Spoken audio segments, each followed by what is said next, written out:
விருதுநகர் தேசபந்து மைதானத்தில் ஆதித்தமிழர் பேரவை சார்பில் பல்வேறு கோரிக்கைகளை வலியுறுத்தி கண்டன ஆர்ப்பாட்டம் நடைபெற்றது. தாழ்த்தப்பட்டோர் வன்கொடுமை தடுப்பு சட்டத்தை முழுமையாக நடைமுறைப்படுத்த வேண்டும், அருப்புக்கோட்டையில் அருந்ததியர் பெண்கள் மீது நடத்தப்பட்ட வன்கொடுமைகளை கண்டிக்க வேண்டும் மற்றும் தமிழகத்தின் தென் மாவட்டங்களில் பட்டியல் சமூக மக்கள் மீது தொடரும் சாதிவெறி தாக்குதல்களுக்கு எதிராக உடனடியாக அரசு நடவடிக்கை எடுக்க வேண்டும் ஆகிய கோரிக்கைகளை முன்வைத்து இந்த ஆர்ப்பாட்டம் நடத்தப்பட்டது.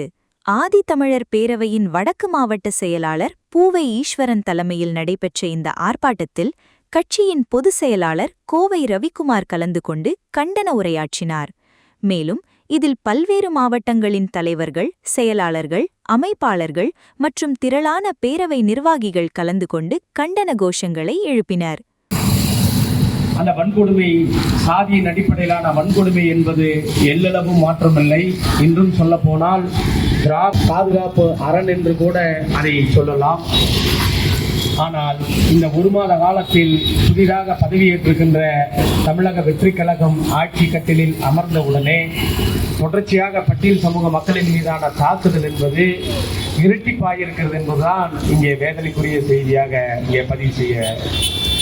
கிட்டத்தட்ட 25க்கும் மேற்பட்ட கொலைகள், 50க்கும் மேற்பட்ட குற்ற சம்பவம், மிகப்பெரிய பாலியல் வன்கொடுமை குற்ற சம்பவங்கள், பல்வேறு இடங்களில் இங்கே தொடர் கொள்ளைகள், குறிப்பாக பட்டியல் சமூக மக்களின் மீதான அந்த வன்கொடுமை என்பது பல்வேறு இடங்களில் தமிழகம் முழுவதுமே நடைபெற்றுக் கொண்டுதான் இருக்கிறது.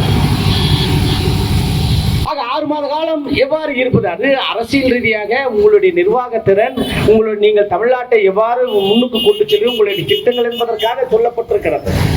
அதற்காக ஆட்சி கட்டில் அமர்ந்த அடுத்தனுடைய சட்ட ஒழுங்கு பிரச்சனையை நான் பார்க்க மாட்டேன் என்று சொன்னால் நீங்கள் கிட்டத்தட்ட 25க்கும் மேற்பட்ட கொலைகள், 50க்கும் மேற்பட்ட குற்ற சம்பவம், மிகப்பெரிய பாலியல் வன்கொடுமை குற்ற சம்பவங்கள், பல்வேறு இடங்களில் இங்கே தொடர் கொள்ளைகள், குறிப்பாக பட்டியல் சமூக மக்களின் மீதான அந்த வன்கொடுமை என்பது பல்வேறு இடங்களில் தமிழகம் முழுவதுமே நடைபெற்றுக் கொண்டுதான் இருக்கிறது. 6 மாத காலம் எவ்வாறு இருப்பது? அது அரசியல் ரீதியாக உங்களுடைய நிர்வாகத்திறன், நீங்கள் தமிழ்நாட்டை எவ்வாறு முன்னுக்கு கொண்டு செல்லும் உங்களுடைய திட்டங்கள் என்பதற்காக சொல்லப்பட்டிருக்கிறது. அதற்காக ஆட்சி கட்டில் அமர்ந்த அடுத்தனுடைய சட்ட ஒழுங்கு பிரச்சனையை நான் பார்க்க மாட்டேன் என்று சொன்னால் நீங்கள் எந்த காலத்தில் இருக்கிறீர்கள்?